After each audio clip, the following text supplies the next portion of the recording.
बालेश्वर जिला बस्ता थाना 60 नंबर जातीय राजपथर मथानी छकरे दुर्घटना भारसाम्य हराई जातीय राजपथर 15 फुट तलक खसला अदा बोझे ट्रक आसामरू अदा बोझे कर विशाखापट्टनम अभिमुखे जाउथबा बेले आज भोर समय होईछि दुर्घटना।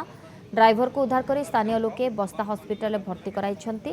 खबर पाई घटनास्थल में बस्ता पुलिस पहुंची तदंत जारी रखिछे। अदा बोझे एही ट्रकटी 15 फुट तलक खसी पड़ी।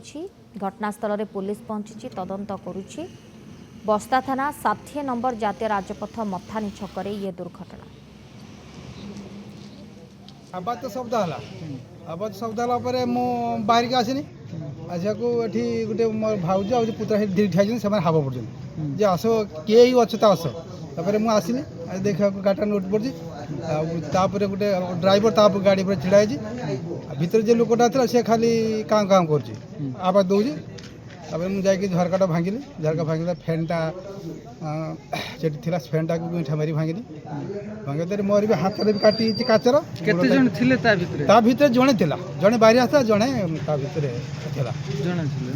केमती अवस्था अवस्था भीतर जो अवस्था तो आप देखुए बहुत खराब होती।